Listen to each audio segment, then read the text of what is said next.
Proyecto Cultural Maíz Radio, un programa argentino e indo-latinoamericano. Entrevistas, poesía, opinión y debate.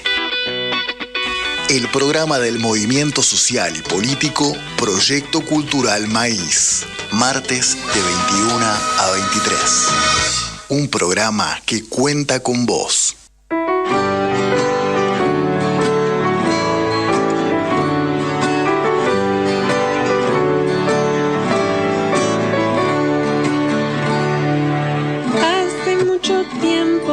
Historia me contaron de un 25 de mayo que se armó revolución. Las personas protestaban juntas en una plaza y en ese 1810 un revuelo se armó.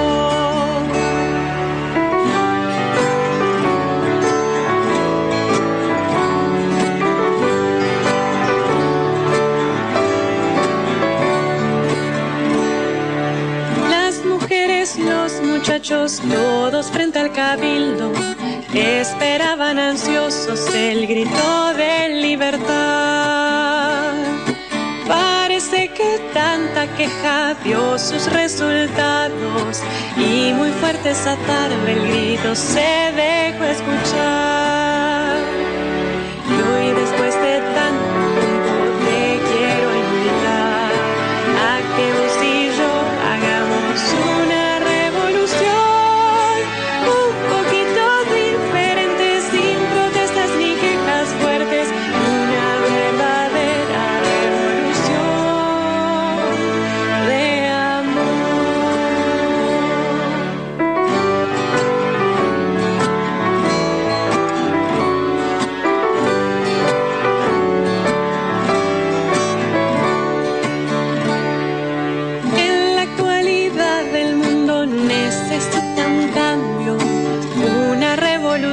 de respeto y comprensión,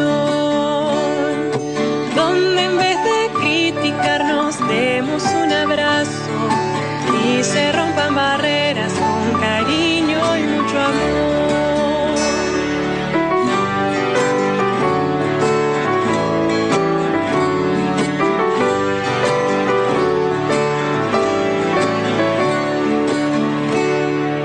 En nuestra canción el temor se queda fuera, libertad es el tema que inunda el corazón. Como en aquel 25, hoy el pueblo se une, ninguna voz queda afuera, todas tienen gran valor.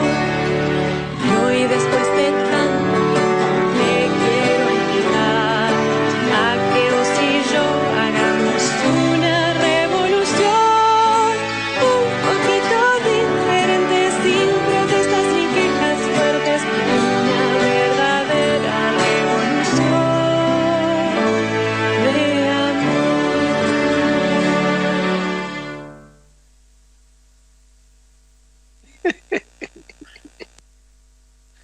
Buenas noches, buenas noches.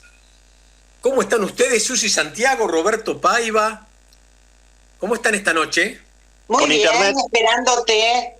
Con internet por ahora, Ricardo. Bueno, Y el largamos internet mío entonces. también, ¿eh? Mi internet también anda, voy y vengo.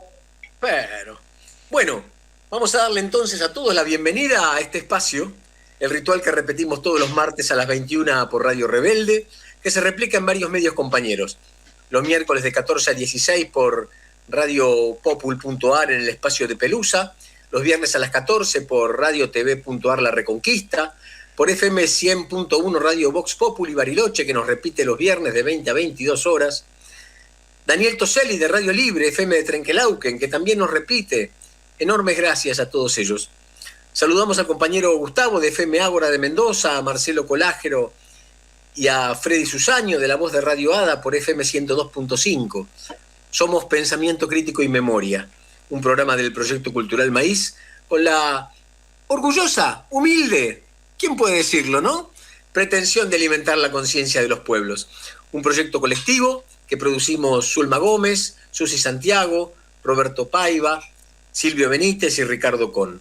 que tiene en las alocuciones a Rafael Solano y Mary López, y con la colaboración de compañeros y oyentes que aportan sus temas de interés sociocultural, político e histórico de los pueblos latino, afro e indoamericanos de la Patria Grande.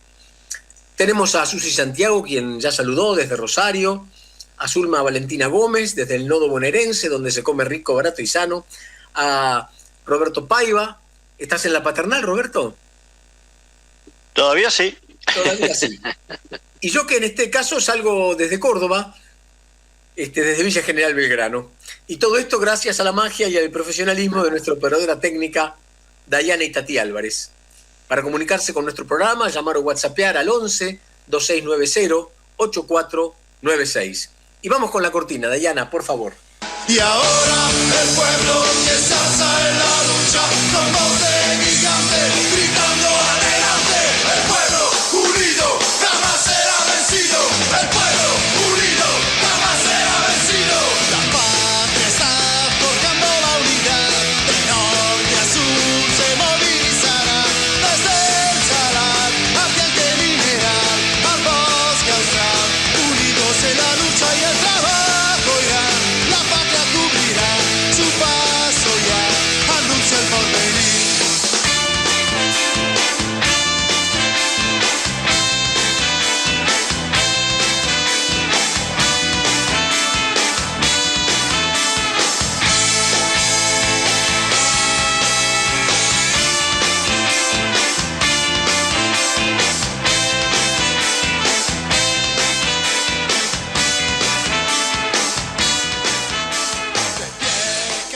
Ya estamos como en el aire. Y nuestro primer tema, ¿no? ¿Dónde vamos a ir?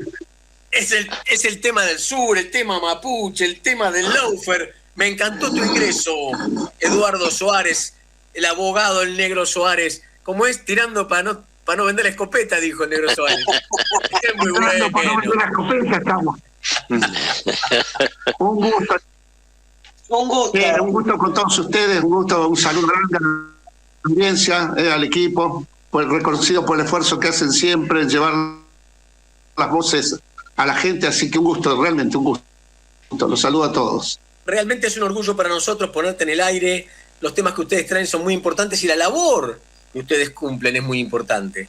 Una labor sacrificada, una labor necesaria y casi siempre, digamos que no paga, no digamos mal paga, no paga. A pura voluntad.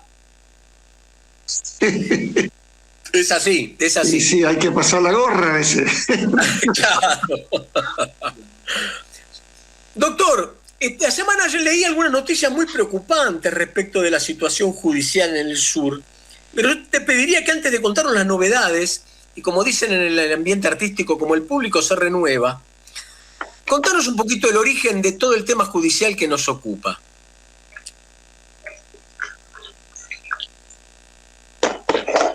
Sí, yo durante algún tiempo utilizaba una terminología equivocada y a veces esa terminología que usaba era mal copiada también por la gremial de abogados que integro. Yo decía el conflicto mapuche. Y muchas veces algunos peñis y la mía en mapuche me corregían, me decían, no es negro el conflicto mapuche.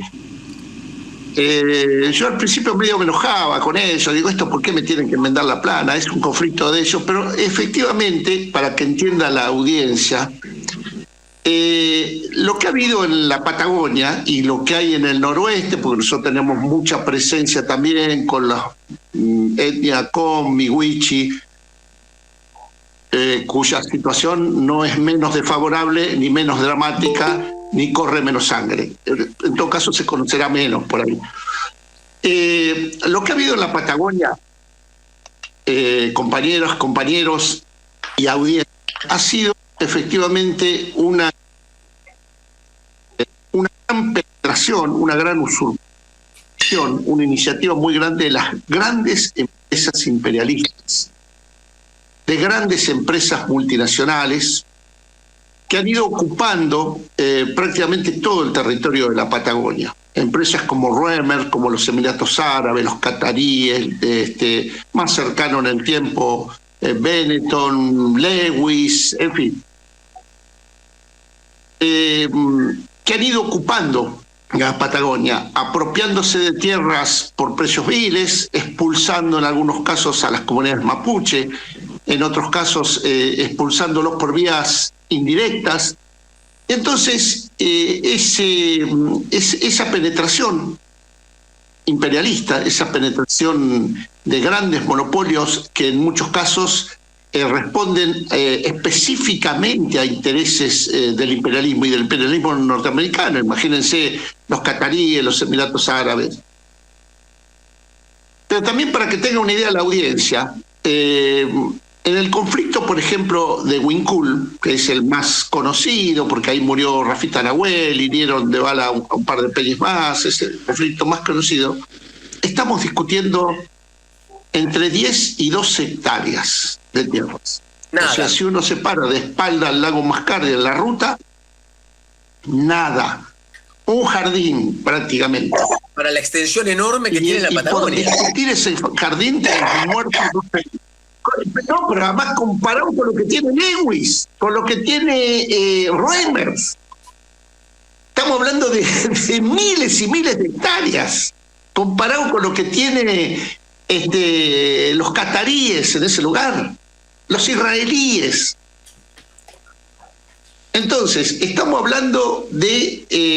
y sin embargo, ahí ya tenemos un muerto, heridos de bala, presos. Tenemos cuatro lamiens presas desde octubre por un delito que no solo es escarcelable, sino que además se paga con una provecho. Entonces no es el conflicto mapuche, queridas compañeras y compañeros y oyentes, no es el conflicto mapuche. Esto excede, en el marco de esta presentación imperialista se encuentran con dos situaciones.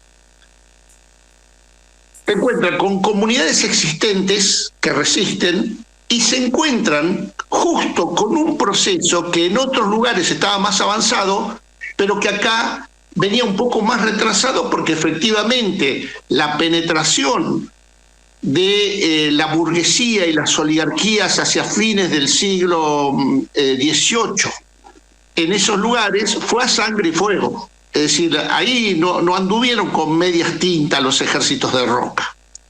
Ahí arrasaron, produjeron uno de los primeros genocidios, sometieron a esclavitud a cientos de niños, de mujeres, de sobrevivientes, exterminaron a las machi. No eran boludos los ejércitos de Roca, podían negociar con un lonco, pero a las machi las exterminaron. Entonces, cuando decís, el reencuentro de 3 o 4... Cuando decís lonco, decís cacique. ¿Cómo no lo traducimos? Cacique. El lonco es una autoridad de conducción, la machi es una autoridad espiritual. Femenina. Entonces, muchos de estos... femenina puede ser masculina, pero generalmente es femenina. Entonces, se encontraron también con 2, 3, 4 generaciones de aquellos luchadores mapuche que resistieron las invasiones, se empiezan a encontrar con su cosmovisión, con su raíz histórica, con su raíz ancestral. No es casual que las chicas estas que nosotros estamos defendiendo no superan los 40 años. Incluso la machi de tener 23 como mucho. No es casual que el mismo lonco Jones Walla, el lonco de Payanco que está en Esquel, el lonco Cárdenas, Cruz Cárdenas, todos esos no superan los 40 años, 30 y pico. Es de la última generación que han ido encontrándose con su raíz ancestral. Y eso es el conflicto, el mal llamado conflicto mapuche, y que que entienda la audiencia, no es un problema solo de los mapuches, sino de todos nosotros, porque la penetración imperialista en esos lugares nos jode a todos nosotros, no solo a los mapuches. Entonces, el tema del lonco de Cusamen, Facundo Jones Walla, o el tema de Huincul, si lo tomamos aislado como pretende hacer Clarín, Infobae, La Nación y algunos de estos medios hegemónicos que pretenden sacar y entonces analizar específicamente al lonco y buscarle las costillas y si había sido bloguero cuando tenía 20 años y todas esas pelotudeces, lo que hace es sacarnos de la esencia del conflicto, que es la penetración imperialista en nuestra Patagonia, que la enajenación de nuestra Patagonia y la usurpación de la Patagonia no tiene que ver con 2 hectáreas que están peleando las Lamien de Wincul. Tiene que ver con miles y miles de hectáreas, empresas extractoras, extractivistas, empresas inmobiliarias, tiene que ver y por supuesto gobiernos centralistas como los de Chubut, Río Negro y Neuquén, ¿no? Que a partir de la constitución y eso pasa, lo vemos mucho en el noroeste, que a partir de esta constitución trucha menemista del 94, lo que hizo esta constitución es permitir justamente que las grandes empresas imperialistas puedan negociar con los caudillos señores feudales de cada provincia, cosa que antes no podían, y por supuesto ni hablar con la vieja constitución del 49 que todos propugnamos que ojalá algún día venga un verdadero gobierno nacional y popular y la imponga por decreto o por asamblea constituyente. Pero esa es la situación, ¿no? Eduardo, te quería hacer una consulta. Primero, un poco para sintetizar, vos focalizás la problemática en una política clarísima de expansión imperial. Y dentro de esa, por lo menos lo entiendo así, y dentro de esa expansión imperial, vos hablaste de aliados, obviamente, de los Estados Unidos. Es decir, que en este punto me parece que la Patagonia, o por lo menos sectores muy ricos de la Patagonia, se llama o podría considerarse un territorio en disputa. El tema es que el momento imperial puede avanzar y desde ya puede desglosarnos como entidad nacional de alguna manera. Pero lo que me parece interesante o importante marcar es que además de la conducta imperial por los socios de Estados Unidos y ella, digamos, regenteando, también hay una connivencia expresa de autoridades, ya sea provinciales, intendencias y hasta también partes del gobierno nacional que han entrado en ese juego. Es decir, para sacar ese beneficio mínimo y absurdo, están entregando prácticamente sectores riquísimos de la Patagonia. ¿Es así más o menos como se puede interpretar? Totalmente. Nunca mejor dicho, Roberto querido, nunca mejor sintetizado. Es exactamente así, no le agrego ni una coma a lo que vos decís. Bueno. Quiero aprovechar para darle Fíjense, por ejemplo, nosotros no sabíamos. Antú Villagra, que se tomó un ratito de su clase, salió de sus estudios para participar del programa. Quisiera darle la bienvenida y que se presente. Hola, ¿cómo nos va? Buenas noches y muchas gracias por la invitación. Bueno, yo soy Antú Villagra, tengo 22 años, soy mapuche, soy parte de la LOF Mapuche Lafkenche de Bariloche. Bueno, actualmente estoy estudiando Derecho en la Universidad de Buenos Aires, así que ando por acá, por Capital, digamos, viviendo. Te agradecemos mucho, Antú, que hayas abandonado la clase para poder participar con nosotros. El tema que nos ocupa es toda la situación legal de los mapuches en este momento juzgados en el sur. Y quien participa de nuestro programa es el negro Eduardo Soares, de la Gremial de Abogados. ¿Lo conocías? Un gusto, Antú, te saludo. Un gusto. No lo conocía. Un gusto, Antú. Ojalá te recibas pronto, metele pata. Sí, gracias. Les hace falta, ¿no? Les hace falta refuerzos ahí a la Gremial de Abogados. Si hacen falta abogados.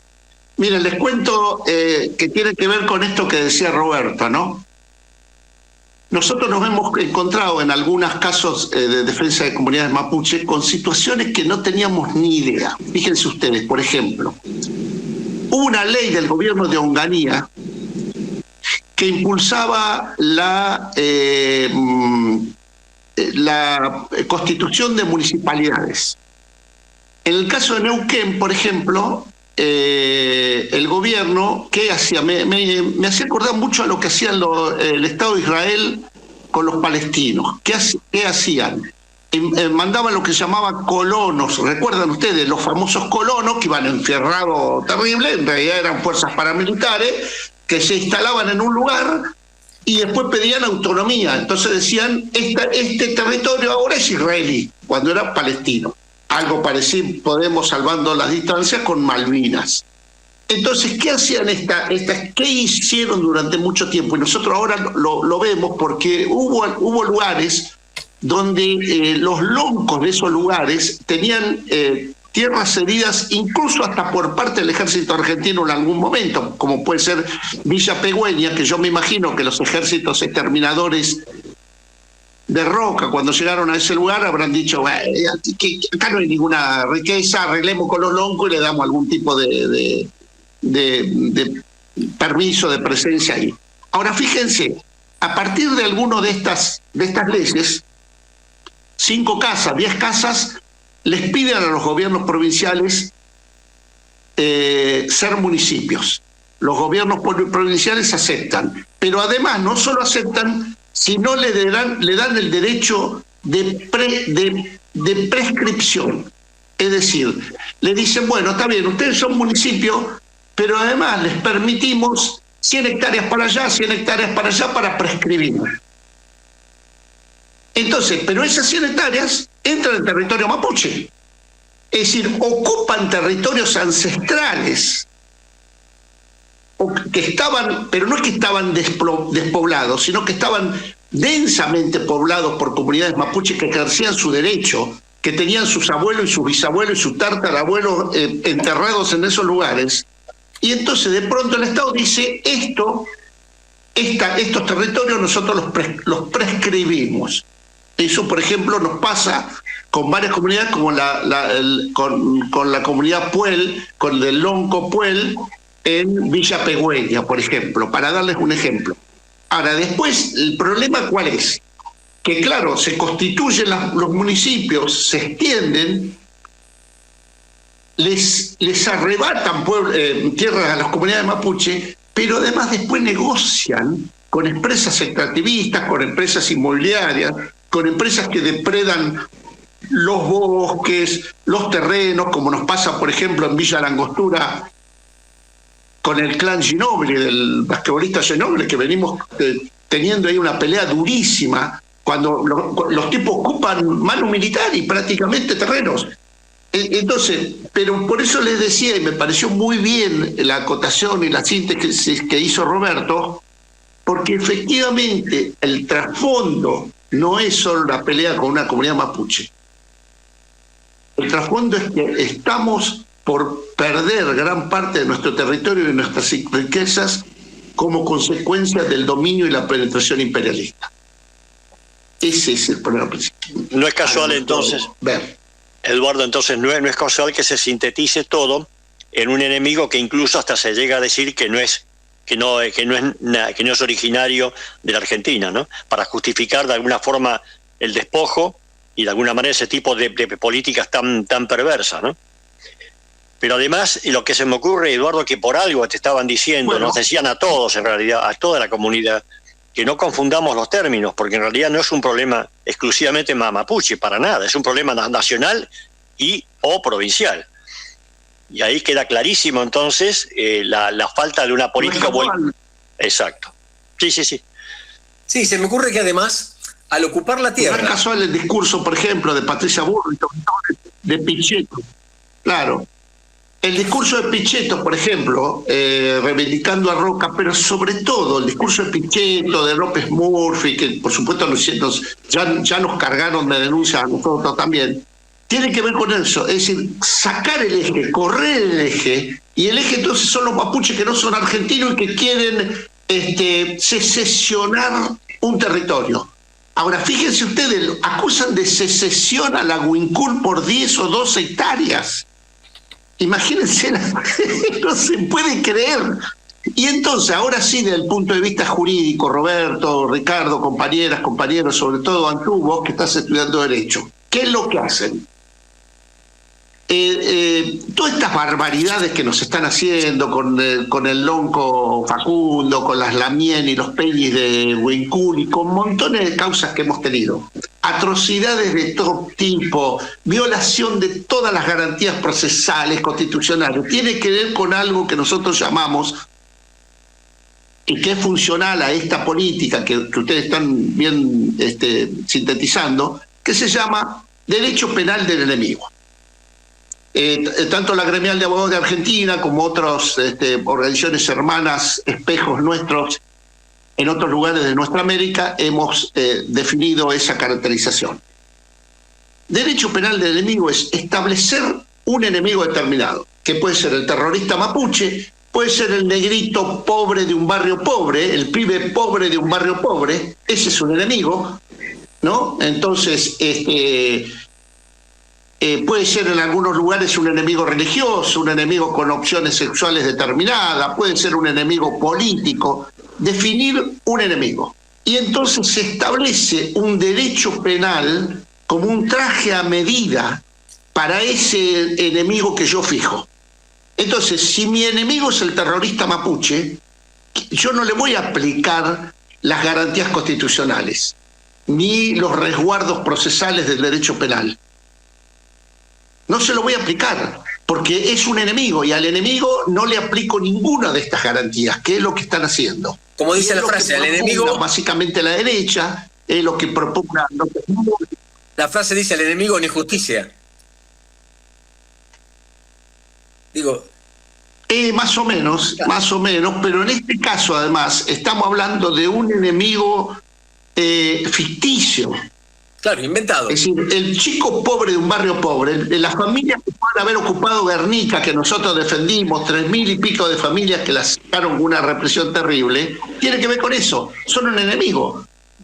Es el enemigo, estas familias hay que sacarlas a como sea, no tienen resguardo constitucional. Entonces no nos pidan, esto no es que es una cosa de ahora, incluso... En la década del 70, de alguna manera lo podían aplicar las dictaduras, o durante el periodo de la derecha lópez-reguista, lo podían aplicar de todas formas, aún sin el instrumento de los jueces como hacen ahora. Es decir, hoy tienen el instrumento de los tribunales federales, provinciales, y bueno, aplican eso, el derecho penal del enemigo. Suárez, Antu, compañeros, les pido una pausa, que nos piden 21:30 que cumplamos con la radio, y volvemos en unos minutitos. ¿Puede ser? Perfecto. El aire es tuyo, Dayana. Puede ser. Radio Rebelde AM740. La radio de todos. En el Laberinto, un programa de la familia Calcaño, lunes, miércoles y viernes de 10 a 11, con don Alfredo, 98 años, al servicio del campo nacional y popular. Alfredo Hijo, economista todoterreno. Y Eric, cronista del tiempo que dialoga con los referentes de la historia. Coordina Néstor Picone. Musicaliza Federico García Blaya. Y ordena el aire Elisabetta Machado. Lunes, miércoles y viernes de 10 a 11 en el Laberinto. De lunes a viernes a las 12 del mediodía, Crispación de Multitudes. Con el relator del pueblo, Javier Vicente. Fútbol, política y cultura en el mediodía de la Rebelde.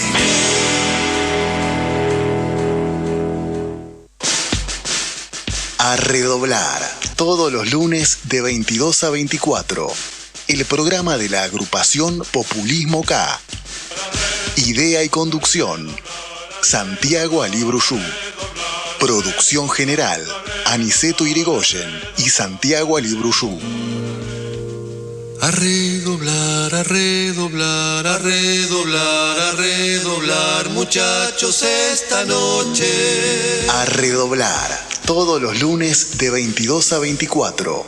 Con mi hija, estamos terminando el secundario. Ella me animó porque me dijo, mamá, ¿por qué no estudié? Y yo te voy a ayudar. Y bueno, acá estoy terminando los estudios. Volvé a estudiar. Si sos titular de Potenciar Trabajo, podés terminar tus estudios primarios o secundarios. Conoce más en www.argentina.gov.ar/volvé a estudiar, Ministerio de Desarrollo Social. Argentina Presidencia.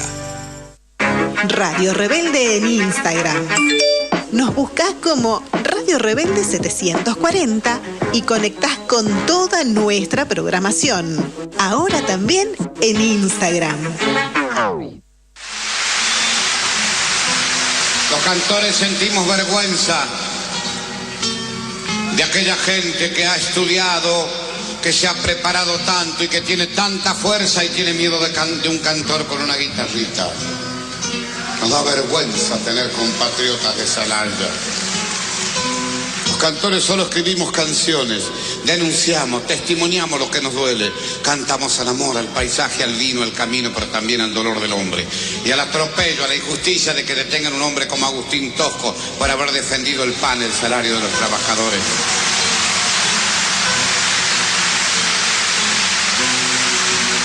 Un día lo encontré a Agustín en Córdoba y me dijo aquella vez, cuando me mandaste la canción, era de noche, arrollé el colchón, me subí arriba y por arriba les contaba a los compañeros. Guaraní me mandó una canción y contaba lo que yo les contaba a mi pueblo. Esa desvergüenza. Por la larga avenida de la histórica Córdoba, cazadores de pájaros de muy triste memoria han enjaulado al pájaro de la paz y el salario, lo llevaron al sur, pájaro presidiario. Pero lo que no saben los que enjaulan los pájaros, que su canto no es llanto, es campana del alma, que su canto es cercel, es pájaro campana, que su canto es quetzal, muere y renace al alba.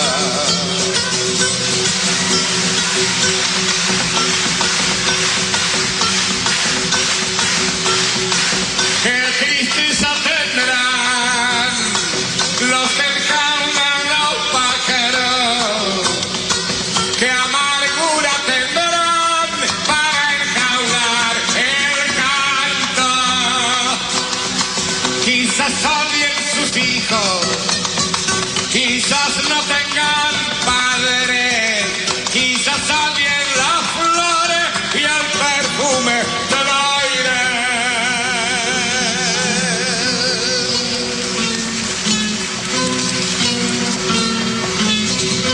Por la larga avenida viene un pueblo de pájaros, un ejército blanco con fusiles de árboles, el quetzal general, coronel Zorzal y el pájaro campana, capitán de los pájaros.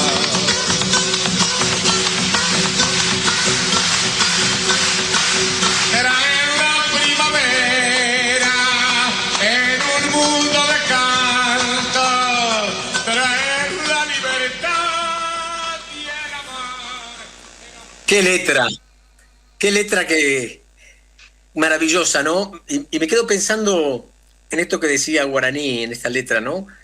Digo, no tendrán padres, no tendrán la posibilidad de oler el aire, de reconocer las flores, quienes cometen tantas atrocidades. ¿En nombre de qué? De negocios, del poder, de tener más tierra, de tener más poder económico. Qué locura, ¿a dónde vamos llevando este planeta? Antú, ¿nos contarías un poco cómo vivenciás vos como mapuche esta situación? ¿Tenés algún vínculo con esto, si te moviliza? Sí, bueno, yo Participo en el Parlamento Mapuche de Río Negro desde que soy muy chico. Recuerdo además que mis viejos me llevaban, y últimamente también tuve una intención más voluntaria, digamos, de participar, ¿no? Además del acompañamiento que hago con mi familia. Y la verdad es que siempre fue bastante complejo, ¿no? Yo recuerdo cuando era más joven, siempre me identifiqué como mapuche hacia afuera también desde muy chiquito, pero siempre fue muy compleja la situación de los jóvenes en cuanto a su identidad y en cuanto a reconocerla, y sobre todo que el resto se la pueda reconocer, ¿no? Y hoy se ve a través de todas estas situaciones que venían mencionando, esta demonización tan grande que hay a un pueblo de más de 20.000 años de antigüedad, produce aún más esta segregación y esta discriminación con los pibes y las pibas que están transitando un reconocimiento, un autorreconocimiento de su identidad, ¿no? Que para nosotros es un punto fundamental en cuanto a recuperar nuestra cultura y nuestra cosmovisión. Justamente el autorreconocimiento de los jóvenes es fundamental, y ver cómo el Estado argentino, a través de sus distintos organismos y de las instituciones, cada vez demonizan y maltratan más al pueblo mapuche y a todos los pueblos originarios en todo el país. Bueno, lleva justamente a esto que venía remarcando, ¿no? Más discriminación, más segregación, y es un camino muy difícil de transitar, y es muy difícil pensar a partir de estas acciones. Bueno, como bien lo dijeron, no es solamente el pueblo mapuche, sino que pasa estas situaciones con todos los pueblos originarios en el país, y es muy difícil poder pensar cómo vamos a partir de ahora a generar políticas públicas de inclusión, ¿no? O de desarrollo, de reconocimiento de las tierras ancestrales de las comunidades. Tenemos en el Instituto Nacional de Asuntos Indígenas, por ejemplo, las resoluciones de las personerías jurídicas paradas porque la provincia de Mendoza hizo una presentación, Mendoza si no me equivoco, en donde, bueno, justamente por cuestiones que tienen que ver con el poder y con la economía siempre de los más poderosos, se traban las reivindicaciones y bueno, en esta situación nos encontramos, ¿no? Es un desamparo total. Es muy triste ver cómo los pibes y pibas que están transitando un camino de autorreconocimiento de sus identidades siempre se ven atacados, porque no es solamente la situación de las lamien que están presas, son presas políticas, sino que es todo lo que va a suceder a partir de esto, y cómo el Estado no está tratando de educar a la sociedad para hacerle pensar que nosotros venimos de afuera o que somos malos, cuestiones que me parece que ya deberían haber tenido su debate y que deberían suceder de otra forma, ¿no? Pero bueno, un poco es eso, ¿no? Es muy, muy compleja la situación, y esperamos, y por supuesto que siempre apostamos a la articulación y al diálogo con el resto de la sociedad para poder empezar a transitar un camino de reconstrucción, ¿no? No es casual tampoco que las presas políticas, como Milagro Sala, también indígena, y las lamien de la Huincul, sean justamente ellas, ¿no? Tiene que ver con provincias donde ha habido una organización popular muy fuerte también. No es casual que suceda esto en Río Negro, ¿no? Río Negro tiene una de las instituciones más formadas, digamos, en cuanto a pueblos originarios, el Consejo de Desarrollo de las Comunidades Indígenas y el Parlamento Mapuche. Son organismos fuertes que vienen trabajando hace muchísimos años con las comunidades originarias en toda la provincia. Se logró la personería jurídica y el relevamiento de muchísimas comunidades a través de ese organismo. Se logró también la ley 2287, por ejemplo, una una ley que tiene muchos derechos otorgados a las comunidades, que falta reglamentación y falta trabajo sobre eso. Por eso también entendemos que no es casual lo que está pasando en Río Negro, ¿no? Con una organización tan grande y una deuda tan enorme que es posible de realizar, además, por las características de Río Negro, bueno, pasan estas cosas, que es por supuesto para obstaculizar el desarrollo de las comunidades y el reconocimiento de sus territorios. Sí, es lamentable ver que los quieren usar de ejemplo, ¿no? El Estado represor los quiere usar de ejemplo. Sí, totalmente. Es una forma de adoctrinamiento que no frena, ¿no? Ya lo vimos incluso cuando han salido, por ejemplo, cuadernillos del Ministerio de Educación hablando de este gobierno, no del gobierno anterior, en donde se nombraba a los pueblos originarios en pasado. Cuadernillos para primaria del Ministerio de Educación de la Nación, ¿no? En pasado. Se los daba por extintos. Claro. Sí, terrible. Sí. Soares, ¿y cuál es la situación hoy? ¿Cómo es este tema de que les van a tomar declaración o el juicio continúa dentro de un regimiento? ¿Cómo era eso que leí que me pareció terrible? Sí, bueno, tiene que ver con esto que decía Ricardo, compañeros de esta mesa y oyentes, tiene que ver con esto que decía. Están aplicando a muchas de las comunidades mapuches lo que se llama el derecho penal del enemigo. Lo han aplicado con las Lamien, para que tengan una idea, las Lamien están acusados de un delito que se paga con probation. O sea, si yo ahora salgo, si mi vecino va a hacer una compra y yo le tomo la casa, viene a hacer la denuncia con la policía, me sacan con la policía, me toman los datos, hoy al más tardar en 5 horas estoy en libertad o mañana a la mañana como mucho. Si la usurpación es un delito que tiene penas muy chicas. Las Lamien están detenidas desde octubre, creo que ni Macri se animó a eso, están detenidas desde octubre por un delito que es escarcelable y que además llevan más tiempo detenidas que lo que les correspondería si son condenadas. Y con Facundo Jones Guala pasa exactamente lo mismo. Es decir, en primer lugar, lo más grave, en segundo lugar es lo del cuartel de Gendarmería, pero lo más grave con el tema de Facundo Jones Guala, que por eso digo, no tiene que ver con Facundo. Lo pueden querer, no lo pueden querer, pueden estar de acuerdo con sus métodos o enfrentadísimos con los métodos que ha tenido de lucha. Pero sí es importante considerar que esto que hacen con Facundo Jones Guala lo pueden hacer con cualquiera. Lo que han hecho en primer lugar es aceptar toda la prueba de la Fiscalía y rechazar toda la prueba de la defensa. Si yo voy circulando con mi coche y alguien se me cruza en rojo y lo piso, yo necesito probar, o sea, necesito que la cámara, voy a pedirle al juez, mire, llame la cámara que estaba filmando eso, testigos, yo necesito probar. Si el juez me quita la prueba, me afecta la defensa.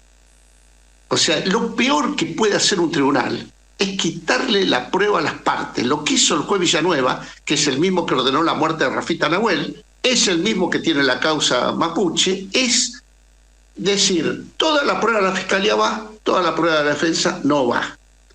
Entonces, nos obliga a ir a pelear de pies y manos atados, amordazados, vendados, insisto, el problema no es Facundo Jones Guala, no es el lonco de Cusamen. El problema es esto, que le aplico el derecho penal del enemigo. La prueba es la esencia de cualquier juicio, penal, civil, laboral, la esencia de cualquier juicio. Bueno, pero como son mapuche, acá yo le rechazo la prueba a la defensa de Facundo Jones Guala y le acepto toda la prueba a la Fiscalía. En el caso específico de la extradición, no importa si es Facundo o quien sea, la extradición es un juicio muy complejo porque la defensa no puede discutir la causal de la extradición en el país requerente. La defensa tiene un camino muy chiquitito y lo único de lo que se puede agarrar la defensa para que a un requerido en extradición no lo envíen al país requerente es de la ley de extradición. La ley de extradición establece puntualmente y dice: la extradición no será concedida por esto, por esto, por esto, por esto y por esto. Entonces, si yo invoco alguno de estos incisos por los cuales la extradición no debe ser concedida, lo tengo que probar. Y si el juez me niega la posibilidad de probar, me deja sin defensa, que eso es lo que están haciendo con Facundo, y saltando las circunstancias y no necesariamente con el tema de la prueba, es lo que está haciendo el mismo juez con las Lamián. A eso le agregamos que el juicio dice que es oral y público, y este juez, ¿qué hace? Saca la causa de la jurisdicción, su competencia es Bariloche, por lo tanto la provincia de Río Negro. El juez podía, si quería, producir la audiencia de juicio en las instalaciones de la Cámara de Roca, que hay lugar suficiente. Nosotros hemos tenido montones de juicios en la Cámara de Roca defendiendo otras comunidades y nunca hubo problemas, ponen la seguridad que tengan que poner.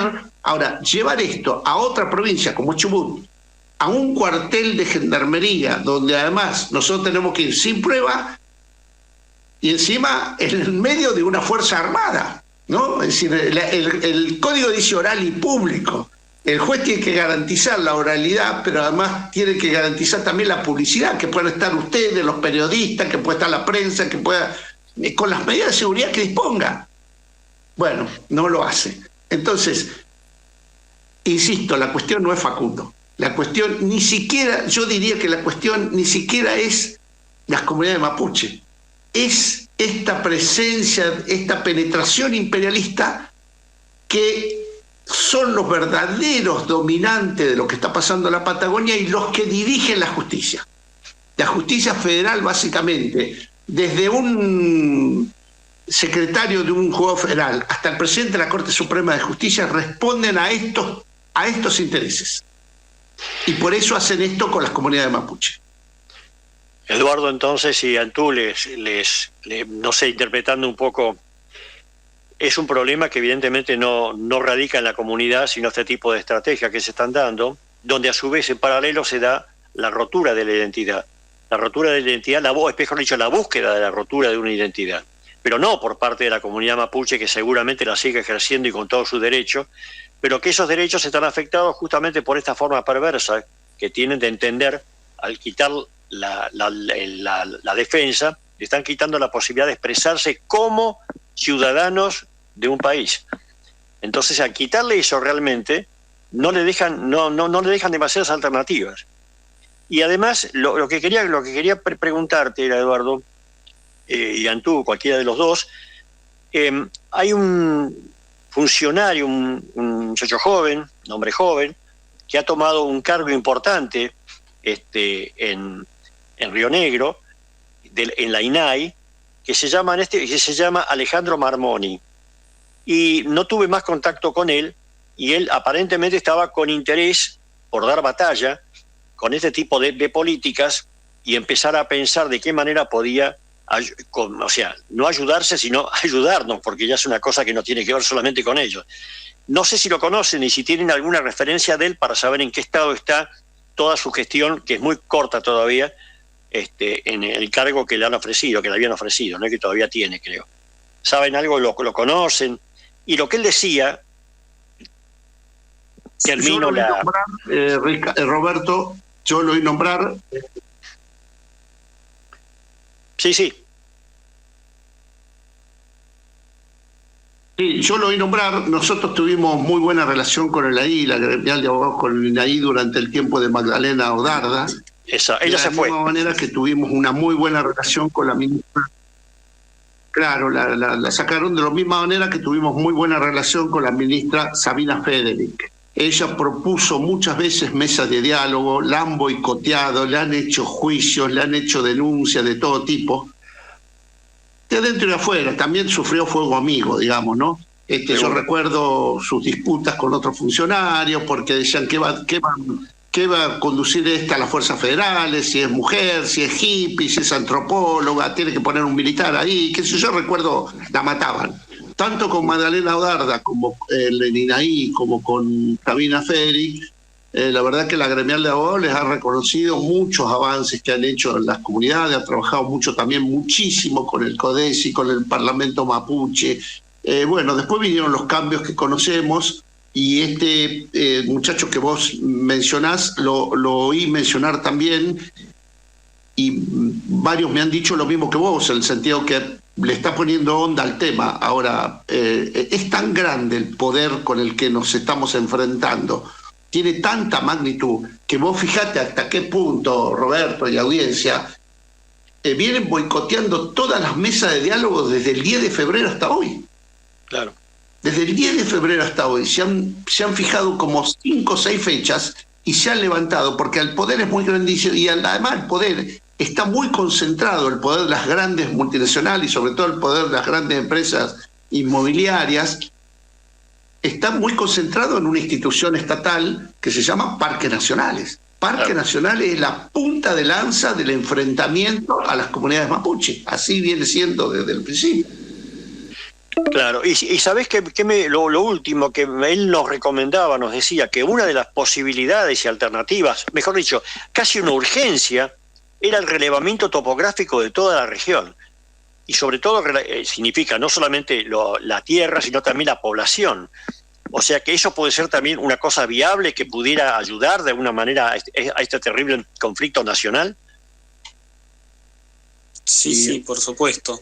De hecho, existe la ley 2660 de relevamiento territorial de las comunidades indígenas, que es justamente el programa nacional del cual el Instituto Nacional de Asuntos Indígenas tiene la competencia y tiene que realizar. Es decir, no puede elegir o no hacerlo, fijarse con qué comunidad hacerlo, fijarse qué hace la comunidad para ver si puede tener el relevamiento.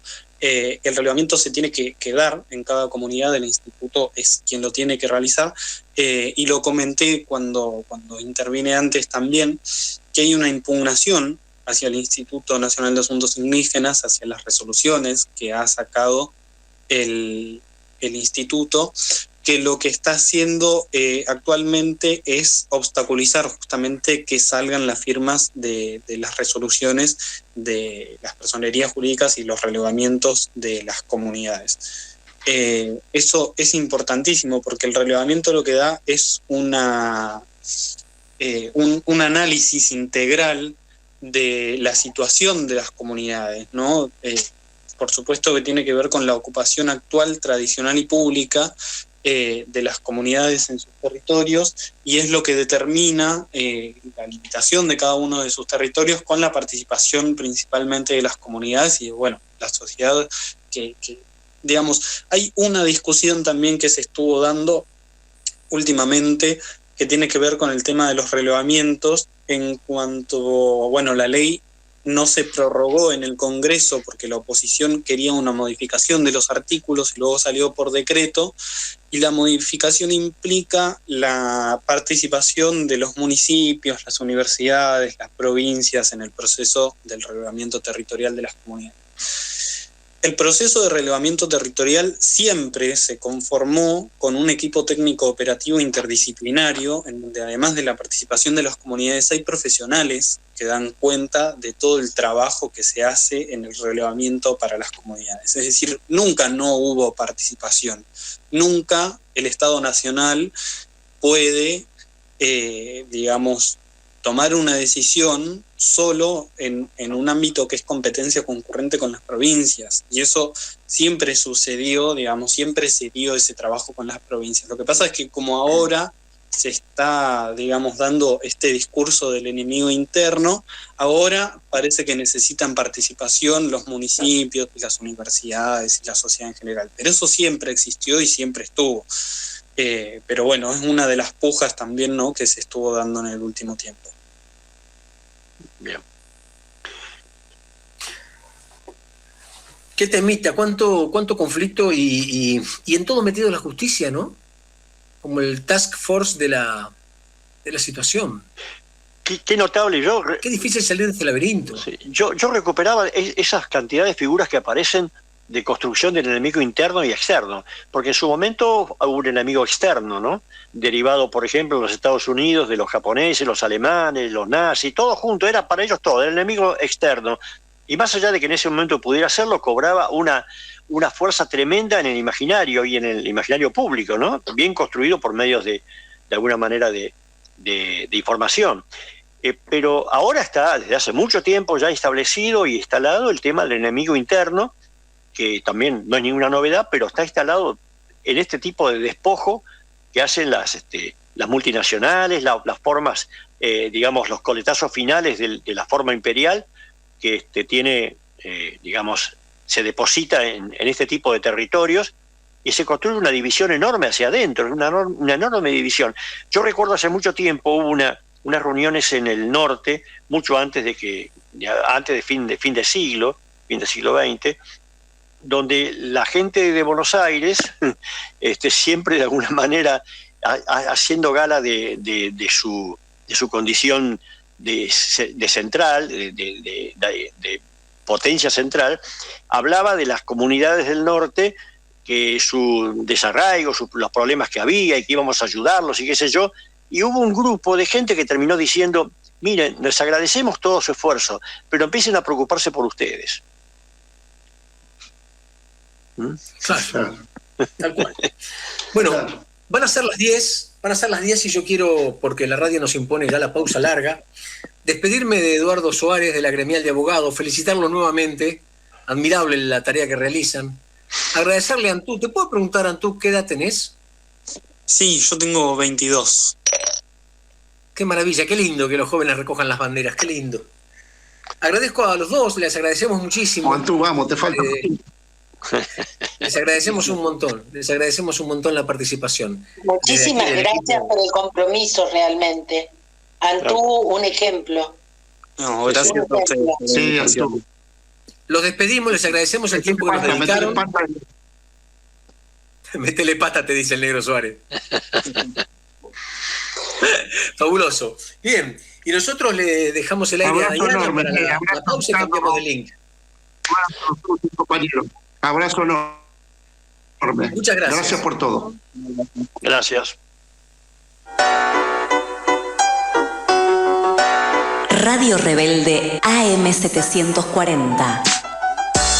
La radio de todos. Pax Rúsica, martes y jueves de 10 a 11. Todo lo que querías saber sobre Rusia y temías preguntar. Cultura, costumbres, política, economía, deportes, religión, ciencia y tecnología. En tiempos de guerra y en tiempos de paz. De los zares a Putin, pasando por la Unión Soviética. Conducen Silvana Yarmoluk y Néstor Picone. Coordinación, Federico García Blaya. Producción, Ana María Yarmoluk. Pax Rúsica. La mañana del domingo. La mañana de Juan Domingo. Perdón. La mañana de Juan Domingo. La mañana del domingo con Martín García. La mañana del domingo. Todos los domingos de 10 de la mañana a 2 de la tarde. Con la conducción de Martín García y un equipo de la Gran Flauta. La mañana del domingo. La mañana de Juan Domingo.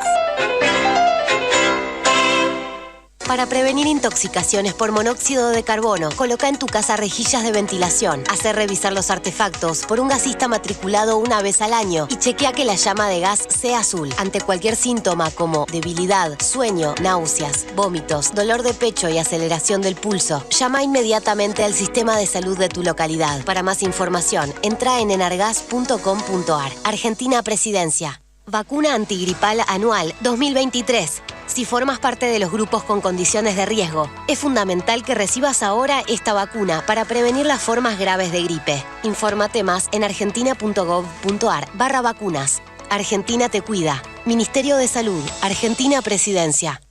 Radio Rebelde en Instagram. Nos buscás como Radio Rebelde 740 y conectás con toda nuestra programación. Ahora también en Instagram.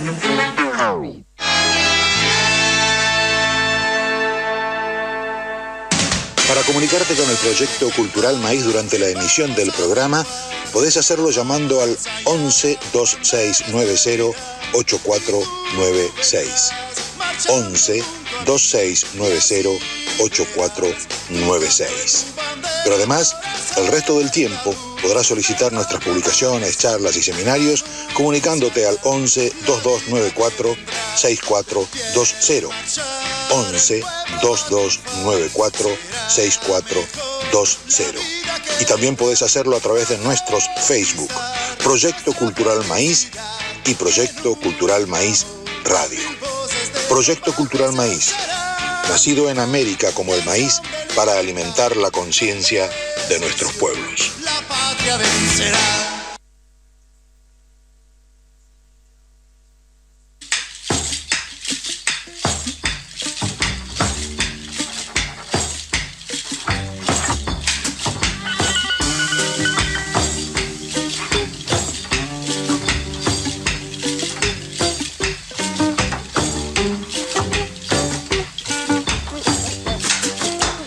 Cúrate, mijita, el dolor con nuestra luz del sol y los rayos de la luna.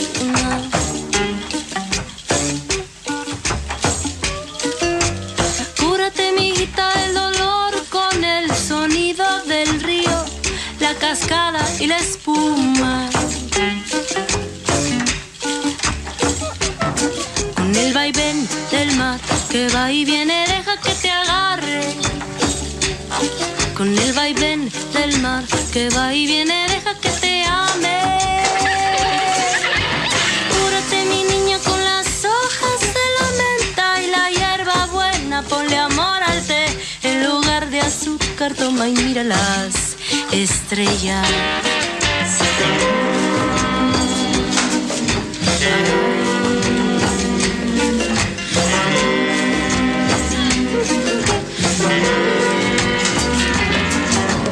Cúrate, mijita, el dolor con nuestra luz del sol y los rayos de la luna.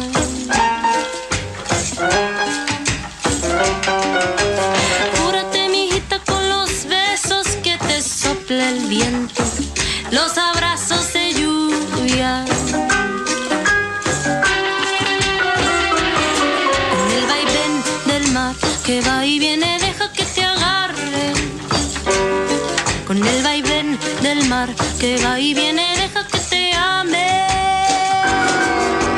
Cúrate, mi niña, con amor del más bonito y enciende el fuego, entrega tus dolores, que se vuelvan polvo y vengan nuevas flores. Que se vuelvan polvo, que se vuelvan polvo todos los dolores. Que los queme el fuego, que los queme el fuego y vengan nuevas flores. Que se vuelvan polvo, que se vuelvan polvo todos los dolores. Que los queme el fuego. Y entramos en la segunda parte del programa y recibimos a Roberto Tripolone. ¿Cómo le va, profesor? ¿Cómo Director están? ¿Cómo estamos? Estamos muy bien y contentos de recibirte. Recién estuvimos charlando del pueblo mapuche y la situación legal, y realmente terrible, la situación es bastante dura. ¿Te puedo presentar como director del Museo Campamento del Plumerillo? Sí, puede ser. Sí. Y además Sí. docente, ¿no? Docente, ¿Cómo? investigador. Docente, investigador. Algo de eso hay. Algo de eso hay. Y estás muy en los medios, te veo publicando mucho audio, mucho video, un interesante histórico. Sí, vos sabés que trato trato de acudir porque me parece que es una herramienta de la divulgación de la historia, que es lo que a mí me interesa. Entonces, por ejemplo, no sé, este 25 de mayo tengo por lo menos los compromisos en los dos canales más importantes acá de Mendoza y en algunas radios también. Y a veces no me gusta tanto a mí, honestamente, pero bueno, creo que ayuda al objetivo final, que es la divulgación de la historia. No, sí, está claro. Sí, está claro. Es una herramienta fundamental. Hoy no se puede bajar uno de eso. Claro. Tal cual. Pero aparte lo haces muy bien. He visto algunos videos tuyos y son realmente muy interesantes y los difundimos. Bueno, ¿cómo no convocarte en los días previos al 25 de mayo? ¿Cómo no hacerlo? Roberto Paiva quería darle un marco a esto, un marco referencial, hablando un poquito de la geopolítica de esa época. A mí me gustaría escucharlo y discutirlo si hay margen para eso. Esos debates me parecen interesantísimos.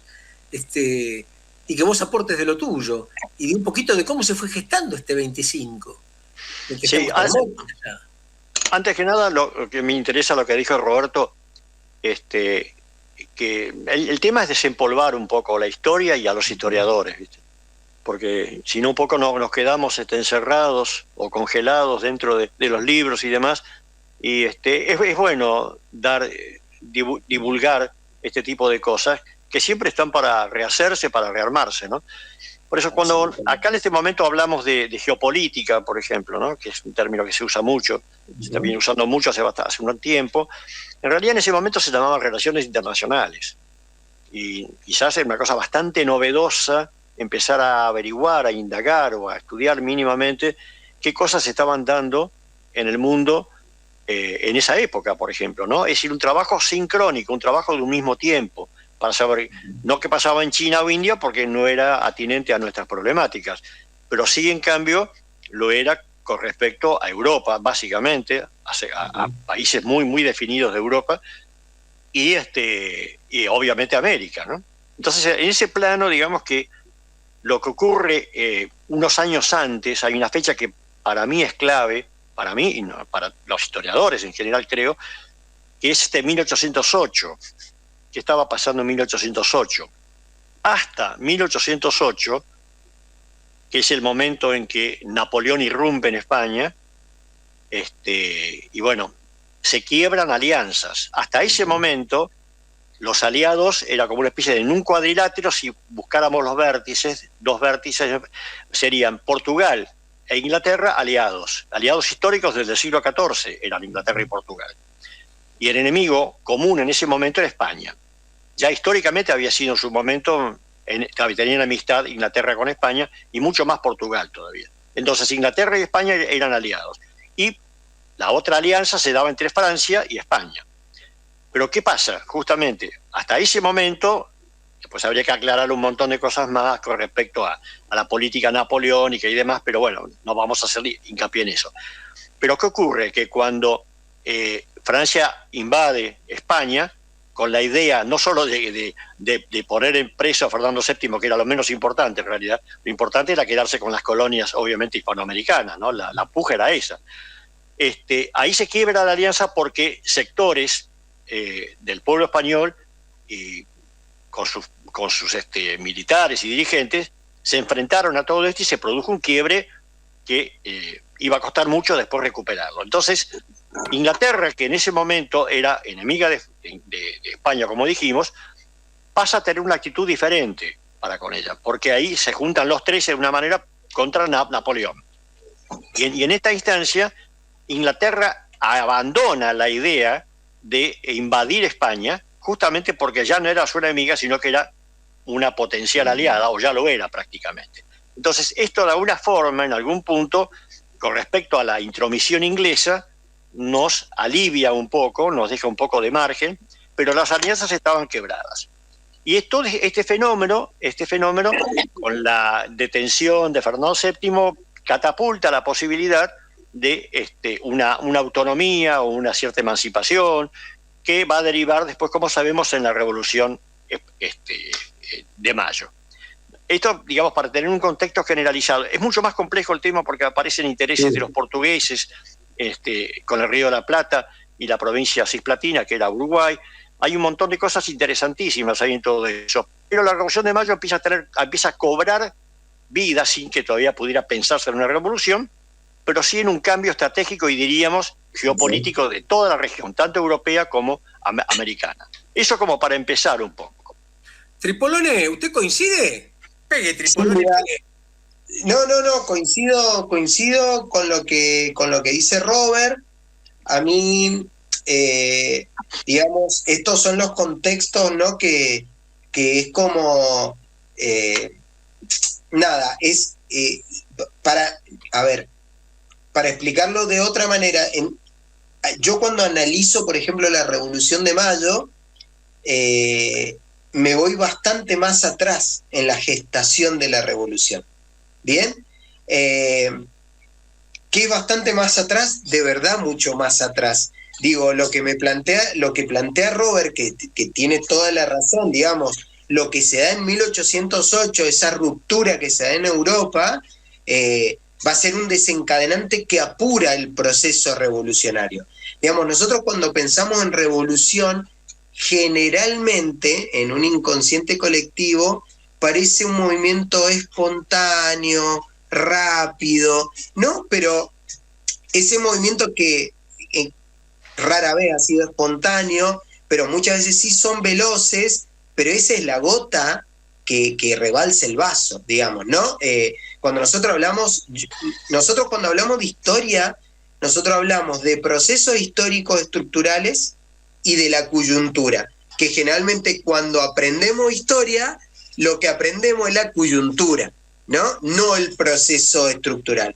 Entonces, a mí me parece que para poder ampliar un poco lo que dice Robert, cuando hablamos de la Revolución de Mayo, y para pensar la revolución, digamos, o lo que va a desencadenar en la Revolución de Mayo, tenemos que irnos bastante atrás, casi, es medio siglo atrás, ¿no? Este medio siglo atrás, que para mí es un dato determinante, y en muchos casos medio que no se tiene muy en cuenta, hay una guerra que va a ser rupturante en Europa. Una guerra que hasta el momento no había tenido precedente alguno en la historia, que es la famosa Guerra de los 7 años. Esta Guerra de los 7 años, que va desde 1756 a 1763, ¿qué dije? ¿1007? ¿Lo dije bien? 56 a 63. Perfecto. Porque a veces, viste, se me reinicia. Pasó mucho tiempo, ¿no te acordás? Claro, ¿qué te parece? Entonces, desde ese momento, mirá de cuándo estamos empezando a pensar por qué consideramos que empiezan, o cuál es el punto de inflexión para que después desencadenen una revolución. Entonces, el momento determinante de la Guerra de 7 años engloba lo que había pactado o lo que estaba explicando Robert recién, que es, pensémoslo como dicen los chicos ahora en estos términos de superhéroes, dos archienemigos que se odian, que uno es Inglaterra o la Gran Bretaña y la otra es Francia, ¿no? Cada uno de estos tiene aliados, ¿no? Entonces, cuando hablamos de la Gran Bretaña, hablamos, no sé, de Prusia y otros grandes aliados, y cuando hablamos de Francia, uno de sus grandes aliados es España. Es España.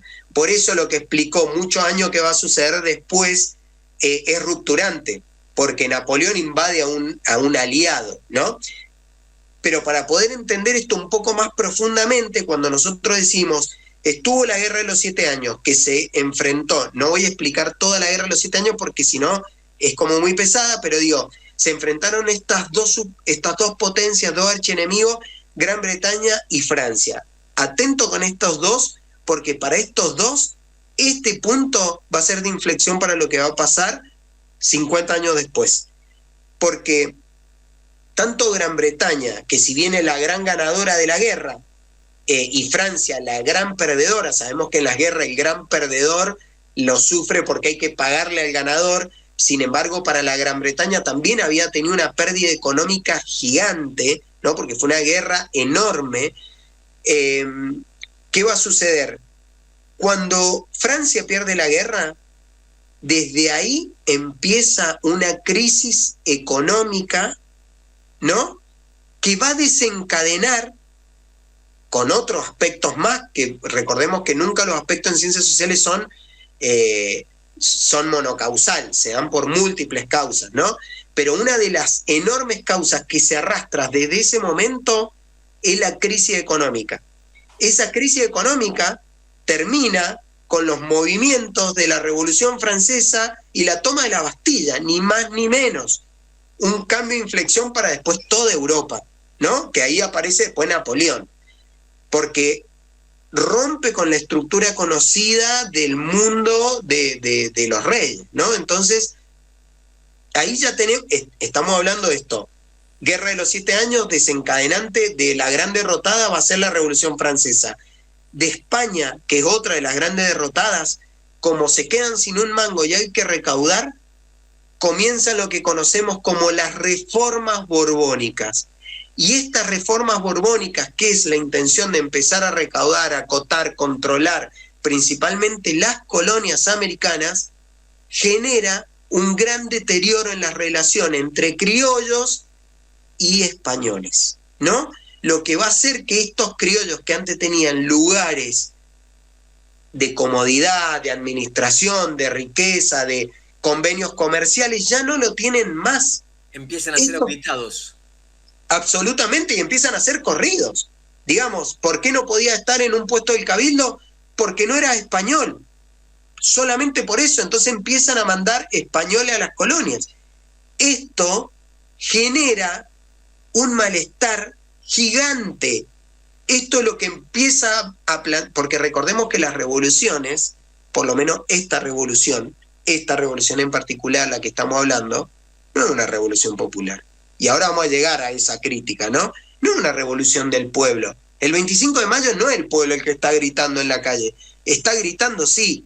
Están gritando, el pueblo quiere saber de qué se trata. No sabe qué está pasando en el cabildo el pueblo, cuando hablamos de revoluciones populares, ¿no? Entonces, los que les molesta lo que está sucediendo son los burgueses. Como los burgueses salen de esos sitios de poder que tenían, empiezan a romper relaciones y empiezan a generar malestar. Esto es uno de los grandes determinantes. Por eso va a pasar muy poco después, en 1780, por ejemplo, la revolución de Tupac Amaru, ¿no? La revolución de los Andes, la revolución andina, que parte por el control de los corregidores, que es basado en las reformas borbónicas, ni más ni menos, ¿sí? Como para seguir entendiendo cómo desencadena, porque cuando pensamos en la guerra de 7 años es como si es como dar un golpe en el agua que empieza a generar ondas en todos lados. Lo mismo que pasa en España y en Francia, también va a pasar en Gran Bretaña, por más que habían ganado. ¿Y qué va a suceder? Que también tienen que acotar sus colonias en Norteamérica. ¿Qué va a pasar? Un poco más picante en ese momento que otras colonias, 13 colonias del norte de América, también se revolucionan y hacen su independencia, ¿no? Que es bastante antes de todo esto que está pasando. ¿Qué quiero decir con esto? Que cuando nosotros empezamos a encadenar ahora juguemos a pensar en ese momento, que somos gente que leemos, que entendemos lo que está pasando en el mundo y decimos, che, en nuestro continente, pero en el norte, unos tipos, 13 colonias, que son prácticamente costeras, se le pusieron de mano y lograron la independencia, la potencia del mundo. ¿No? Pensémonos en ese lugar. Che, indígenas, ¿no? Que seguían a Tupac Amaru, casi que logran la revolución. En Francia le cortaron la cabeza a los reyes, ¿no? El mundo cambió totalmente y todos estos aspectos son los que empiezan a conformar la Revolución de Mayo. Cada uno de estos aspectos empieza a formar la revolución. Digamos, ninguno de estos aspectos está fuera de lo que va a suceder. Entonces, otra de las cuestiones, digamos, hay otra determinación que una colonia francesa en 1804 también se independiza. ¿En dónde? En suelo americano. Y no en Norteamérica ya, sino en el Caribe. Y no era cualquier colonia, era una colonia de negros que hacen una revolución con palos y machete ante el emperador del mundo en ese momento, ¿no? Entonces esto también es un presente, cómo esta gente empieza a hacer y empieza a activarse y nosotros seguimos mirando por tele, ¿no? Entonces, la revolución industrial que está transcurriendo en ese momento también tiene una determinación, porque esa determinación hace que esa fuente de recursos que era el norte de América, que Gran Bretaña se queda sin eso, termina desencadenando también, casi en una cuestión casual, por lo menos la primera, pero la segunda no es nada casual, en las invasiones inglesas, ¿no? De 1806 y 1807, porque están buscando recursos, ¿no? Algodoneros principalmente, que la primera revolución industrial, digamos, es el algodón, que han dejado en el sur de Estados Unidos, lo empiezan a buscar también en el sur de América, ¿no?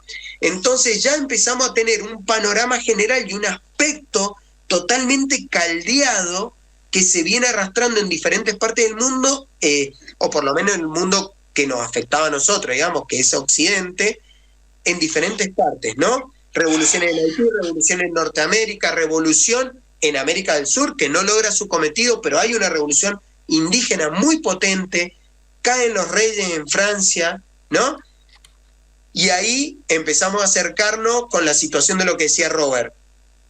Y como si esto fuera poco, al rey que teníamos, pongámonos en ese lugar, digo, estamos poniéndonos en el juego que estamos viviendo ese momento, y que nos juntamos a charlar con Castelli, y digo, imagínate que en ese momento y Napoleón invade y apresa al rey, ¿no? Entonces, casi todos los condimentos están dados para que la situación sea, digamos, si no es el momento, si ese no es el momento, no hay otro, porque aparte, cuando nosotros hablamos de aspectos generales y sueltos, tienen muchos condimentos particulares. Nosotros vamos a apuntar a las más cercanas para no irnos tan lejos.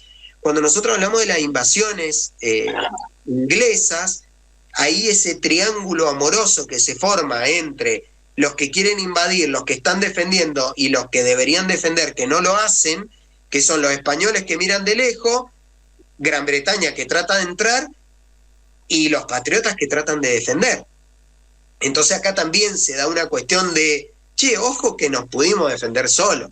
Esto no es un aspecto aislado, ¿no? Porque ahí empieza la conformación de las milicias y que le empiezan a manejar criollos, ¿no? En ese lugar podemos poner a Saavedra, que tiene un gran poder porque maneja el cuerpo armado, que por eso va a ser determinante en la Revolución Francesa. Por eso jugamos un poco con que hasta que no se decidió Saavedra, no se abrió el cabildo, digamos, porque hasta que él no decidía, porque era el que tenía las armas, ¿no? Entonces, hasta que el tipo no se decidió para qué facción iba a jugar, era como que todos tenían miedo, porque si Saavedra no jugaba para nosotros, sabía que la teníamos perdida. Entonces, todos esos condimentos se dan, y como si esto fuera poco, en Chuquisaca y La Paz, en 1809, se da una rebelión enorme, que no logra llegar, no logran ganar, pero están muy cerca de hacerlo. Entonces, ya ni siquiera estamos hablando de Europa, ni de Napoleón, estamos hablando de cuestiones absolutamente concretas en nuestro territorio, con nuestros vecinos, donde muchos de nuestros próceres sabemos que estudiaban o iban y estaban en esos sitios, ¿no? Donde van a suceder estos movimientos. Entonces ya nos pega de al lado, ¿no? Hay dos cosas que me llaman la atención. La primera es cómo, con la demora que había en que llegaran las noticias, de todas maneras el conocimiento de lo que pasaba en diferentes países y en diferentes continentes influía en los acontecimientos. Sí, claro. ¿Cuánto se tardaba en conocer una noticia de ese tipo? Dependiendo de cuando se imprimía la noticia y justo partía el barco. Claro. De eso dependía un poco. Digamos, las noticias llegan demoradas, pero no llegan un año demorada. Claro. ¿No? Estamos hablando de una cuestión de podemos decir 2 meses demorada. Claro, esa es la demora. Lo que pasa es que hay un condimento, se va gestando, se va generando, y empieza a pasar otra situación, cuando el hervidero se empieza a suceder en América, ¿no? Porque ahí sí las noticias llegan mucho más rápido, y ahí están incluso vinculados personajes. Por ejemplo, en Chuquisaca y La Paz, de ahí muchos de los personajes que van a estar después en la Plaza de la Victoria han sido prácticamente testigos de lo que pasó ahí, ¿no? No se las contó nadie, no lo leyeron en una noticia. Saben de primera mano lo que está pasando, ¿no? Entonces, y saben del deterioro que tiene también la corona española en ese momento, porque si nosotros nos ponemos, es bastante gracioso cuando nosotros estudiamos nuestra historia, que decimos guerra de independencia, y es muy gracioso cuando en ese mismo periodo estudiamos o leemos la historia de España, que le denominan guerra de independencia, ¿no? Porque ellos también están independizándose de lo que es Napoleón. Ellos están peleando su propia guerra y miran de lejos las colonias. Las colonias, nada, sirven porque hay recursos, porque vamos a lo real, digamos, y esto espero que si me está escuchando algún español de la época no se enoje, pero eran bastante inoperantes, ¿no? Digamos, Francia, Gran Bretaña, lo que después se va a convertir en Alemania, todos han hecho la revolución industrial hace rato. España sigue estando atrasada, nunca hizo nada, de hecho expulsó la mano de obra que tenía porque eran judíos, ¿no? Unas cuestiones ilógicas totales, y la riqueza se basaba en el cañón de guita que entraba desde América para comprar productos manufacturados a otros lugares. Pero digamos, ellos no hacían nada, lo único que hacían era como pasar la plata. Entonces cuando se les cerró el boquete de guita, ahí se le vinieron los quilombos, ¿no? Porque no habían desarrollado nada. Miren, a los dos Roberto, a Roberto Paiva y a Roberto Tripolone les digo, me están matando la idea romántica de que 20 facinerosos se reunieron en una jabonería y mandaron a los muchachos jóvenes a repartir cintitas celeste y blanca. Me están matando, ¿viste? Me están trayendo ideas subversivas a la cabeza. ¿Qué es esto? No, ahí vamos a llegar igual. Ahora vamos a llegar y vamos a cuestionar algunas cosas también. A vos, porque vos sos picante y te gusta que cuestionemos, nosotros cuestionamos. Bien, les voy a proponer una pausa porque son y 30 dale. Y volvemos en 2 minutos. Dale, gracias. Dale. Radio Rebelde AM740. La radio de todos. Queridos compañeros y compañeras, nos une la rebeldía. Entre tanto ataque y agitación les traigo una buena noticia. Ustedes saben que para nosotros no hay nada mejor que un día peronista. Bueno, ahora a la tradición sumaremos los domingos Piovano. Domingos Piovano. Sí, los domingos de 14 a 18. La doctora Piovano, ¿qué decimos? La infectóloga del pueblo. ¿Pudiste conocer a tu sobrino al final? Mi sobrina, sí, muchas gracias. Imaginen, 4 horas de encuentros, información, música, humor, política, salud integral. Secciones que harán historia. La siesta del domingo ya no es un bajón. Domingos Piovano, una nueva tradición. Sumate a la misa. No lo soñé, pero aquí está. Domingos Piovano, con Gabriela Piovano. Domingos de 14 a 18. Los sábados a las 11 de la mañana, quien quiera oír, que oiga. El reconocido programa del comunicador popular Ezequiel Guasora está en La Rebelde.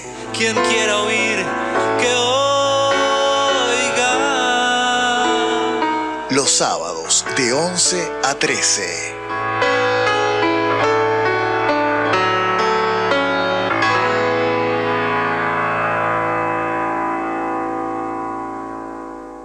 Los jueves a las 7 de la tarde, Rebeldes por Malvinas. Un programa que analiza la realidad desde la óptica de la soberanía de nuestro pueblo argentino. Rebeldes por Malvinas. Jueves de 19 a 21. Para que seamos de una vez por todas libres de toda dominación extranjera. Llegar significa alcanzar. Es poder proyectar un futuro, cumplir un sueño. Logramos un nuevo objetivo, entregar la vivienda a 100.000. Y seguimos construyendo. Más información en argentina.gov.ar/hábitat. Ministerio de Desarrollo Territorial y Hábitat. Argentina Presidencia. Terminar el secundario para mí es importante, yo no me animaba, me siento preparado para hacerlo y el día de mañana dedicarme a lo que me gusta. Volvé a estudiar. Si sos titular de Potenciar Trabajo, podés terminar tus estudios primarios o secundarios. Conoce más en www.argentina.gov.ar/volvé a estudiar. Ministerio de Desarrollo Social. Argentina Presidencia. Ya escuchás La Rebelde. Ahora también nos podés ver. Mirá la programación en vivo de AM740 en YouTube. Nos buscás como Rebelde Radio 740. Te suscribís y ves en vivo todos los programas de La Rebelde. Ya escuchás La Rebelde, ahora también nos podés ver. Federico Enrique Sambucetti, compañero abogado, defensor de trabajadores. Teléfono 116-282-4142. Mail sambucetear@hotmail.com. Con Propiedades, con K, la inmobiliaria compañera. Instagram @conpropiedades con K. Avenida San Martín 1802, esquina 3 Arroyos, Cava. 4581-0047. Mail info @conpropiedades.com.ar. Desde 1938, seguridad en sus operaciones inmobiliarias. Nodo La Familia, compras comunitarias, bolsones de verduras agroecológicos para comer barato y sano. Nodo La Familia, Avenida María 1375, Don Torcuato. Instagram @nodo_laflia.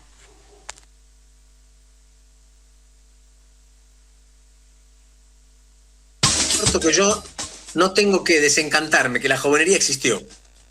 Sí, claro que existió, claro que se gestaron cosas lindas, románticas. Lo que pasa es que nosotros cuando analizamos a veces somos bastante chotos, ¿viste? Somos fríos, cuestionamos a veces de más, pero esas cosas, digamos, esos aspectos, creo que nunca se tienen que perder, porque son los condimentos que demuestran que humanos, digamos que personas, hicieron estas cuestiones, ¿no?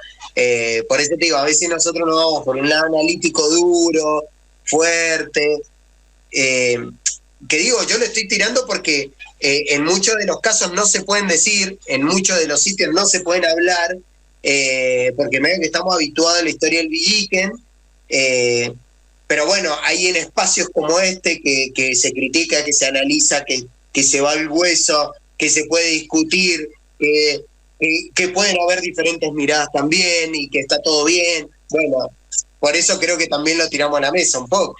Y esta es la esencia del Proyecto Cultural Maíz. Nuestro programa se llama Pensamiento Crítico y Memoria. Claro. Digamos, si no empezamos por ahí, por la libertad de discutir, si no lo hacemos acá, estamos perdidos. Estamos realmente perdidos. Es tal cual. Claro. Que vos sabés que acá en la pantalla lo tengo a un Roberto Paiva tan tecnológico con los auriculares, el micrófono. Ni te imaginas. Casi me desnuco recién con el auricular y los anteojos y todo lo demás. Me interesaba lo de Roberto porque redondeó cosas que es un poco, para los historiadores, es poco menos que el ABC, ¿no? La forma de empezar a entender el carácter procesual de la historia. Y eso no es nada fácil hacerlo y mucho menos lograrlo, ¿no? Porque se juntan cosas pormenorizadas, cosas, digamos, hasta casi anecdóticas, pero que no dejan de ser interesantes y que de alguna manera lo que quería señalar por ahí de pronto es que hay una creencia generalizada, incluso fomentada por ciertas bibliografías y trabajos supuestamente académicos, que no lo son en realidad, que hacía pensar que en realidad el enfrentamiento era entre criollos y españoles, y en realidad no era así. No era necesariamente así, porque había muchos criollos que estaban en contra de la revolución, pero absolutamente en contra, porque seguían beneficiándose con la forma de comercio que practicaba España, y en cambio sí había españoles, incluso uno de ellos muy conocido como Álzaga, que estaba absolutamente a favor de un cambio, si no revolucionario, por lo menos muy sustantivo, con respecto a la política española. Eso por un lado, un poco para redondear algunas cosas que quedan interesantes para poder charlar. Y el otro punto que también me parece interesante es que en realidad cuando hay por ahí Roberto habló de un cambio de dinastía, ¿no? De los Habsburgo a los Borbones, y que en realidad lo que estaba pasando ahí era como dijo Roberto, que hay una hay un déficit muy grande desde el punto de vista del erario, de la riqueza que pudiera tener España. Un poco porque nunca, como dijo Roberto también, nunca se había interesado, nunca se había preocupado en generar algún tipo de producción de corte manufacturero ampliado e incluso industrial, cosa que ya tenía, como sabemos, tenía sobre todo Inglaterra y en menor medida Francia, Holanda y demás. Pero bueno, todo esto que está pasando, digamos, las nuevas reformas borbónicas, lo que aparecen por parte de los borbones que eran franceses en España, era sacarle hasta la última gota de leche a las colonias. Y la única manera que tenían para hacerla, como no podían cambiar la producción a otro tipo de producción más, digamos, industrial, era un tratamiento impositivo, cobrarles impuestos de donde hubiera lugar, donde pudieran sacar plata para sacarlo y ganar, de alguna manera recuperar esa grandeza que en algún momento tuvo España, que ya la había perdido hace muchísimos años, muchísimos siglos, te diría ya. Entonces, bueno, esa es un poco la política borbónica, ¿no? de los Borbones. Y en ese, digamos, dentro de ese magma que hay, bastante difícil de descifrar, se dan este tipo de luchas. Es decir, todo lo que dijo Roberto, fíjense, estuvo hablando de las revueltas dentro de los territorios, desde Toussaint Louverture en Haití, desde lo que pasa con los comuneros, desde lo que pasa con Tupac Amaru. Todo ese tipo de cosas ya están mostrando una molestia. Pero las razones son el impuesto, son los impuestos que había de alguna manera. Porque Tupac Amaru era un líder, pero era un personaje importantísimo dentro de la economía de la región. Y cuando lo terminan matando porque él protesta, porque hay un aumento de la alcabala, que era un impuesto a las ventas que practicaban los españoles, del 4 al 6, se rebelan, y con las alianzas que tenía Tupac Amaru provoca todo lo que sabemos que va a pasar. O sea, revueltas enormes y después, bueno, la muerte indigna de Tupac Amaru, pero la resistencia estaba hecha. O sea que todo lo que de alguna manera se puede plantear como una hipótesis general de cómo estaban formadas la geopolítica del momento, se llena de buena manera con lo que cuenta Roberto, con estas pequeñas aclaraciones que me parecían importantes hacerlas, porque no invalida nada de lo que estamos diciendo, por ahora por lo menos no lo invalida. Mil cosas más hay para decir, millones de cosas, porque los que hemos estudiado historia y le hemos sacado un mínimo de provecho sabemos que eso es como se dio realmente en la historia real, ¿no? Bien. Qué crack, Robert, ¿eh? No, es un capo. Qué crack. Es un capo. Por eso la fanática número 1 divide entre ustedes dos, ¿viste? Y se aplaude un poco cada uno, no hay nada que hacer. No, pero qué crack porque, digamos, en 2 minutos complementó un montón de información que genial.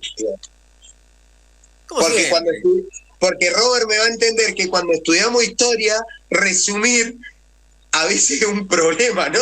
A veces se nos hace más complicado resumir que explicar, porque a veces es mucha info para bajarla en cuestiones clave, rápidas, ¿no?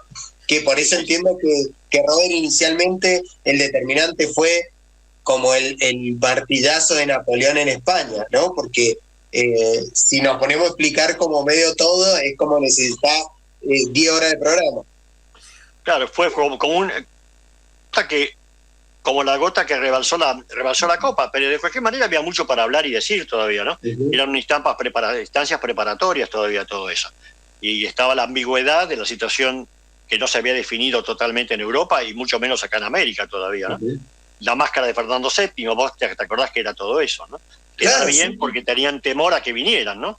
Exacto. Pero lo importante es que la revolución se hizo de alguna manera.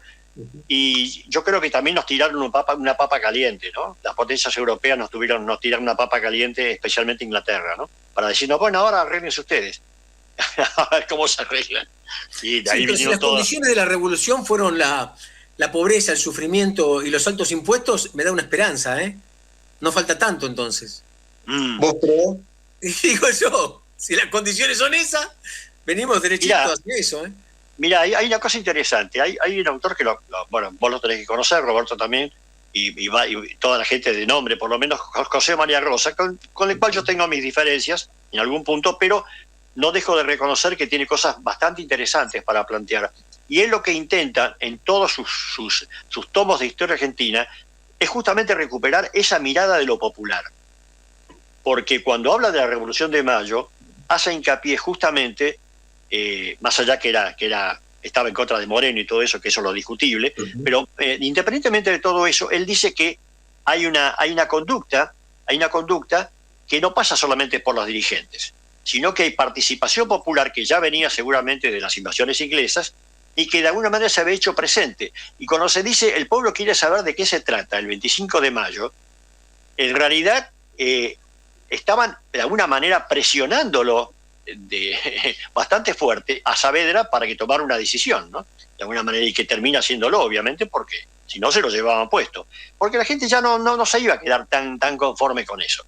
Y cuando digo popular, no estoy diciendo necesariamente de los orilleros ni de la gente que había sido convocada en su momento, sino de sectores que ya sí estaban tomándole el gusto a un cambio más o menos potencialmente, digamos, para dar.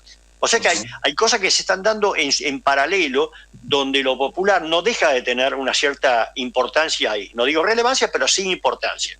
Y eso es lo que nos pone más tranquilos a nosotros, a vos, Ricardo, para de alguna manera confiar dentro de las posibilidades de los grupos populares para poder tener algún tipo de decisión.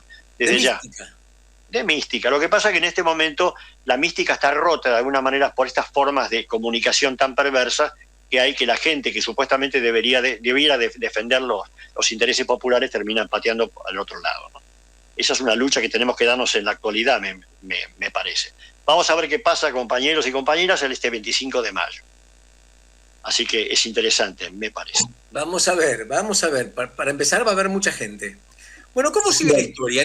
Luego de ese contexto. Espera, antes le voy a mostrar a Robert, le voy a mostrar cuando yo era chiquito y tenía una biblioteca a mano, que eran los libros que yo veía que tenía mi viejo, que era un chacarero, mi viejo, pero era un amante de la historia.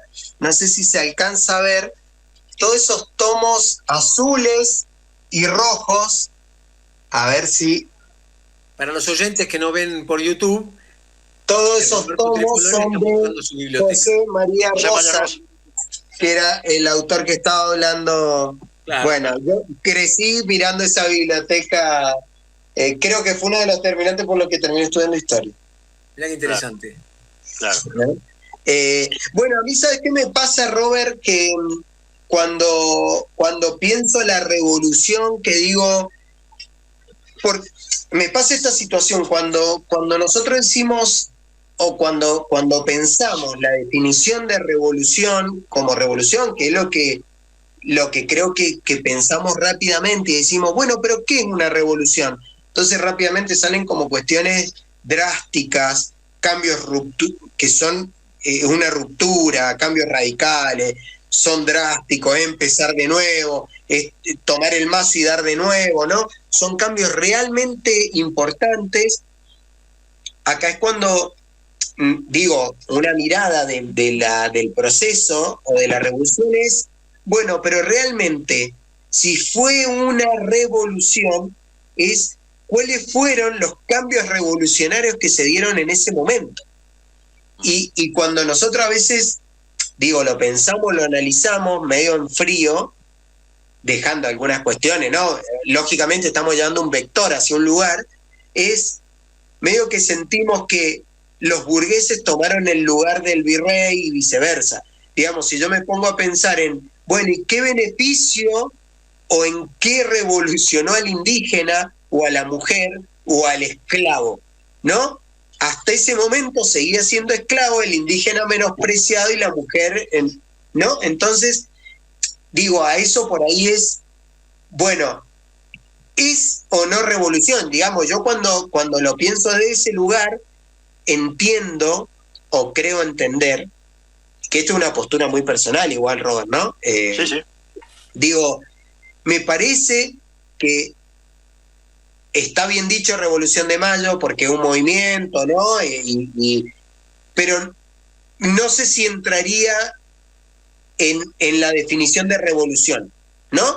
Digo, ahí es donde jugamos que al no haber tanta participación popular, Exacto, porque los cambios no fueron, creo, inmediatamente hacia lo popular.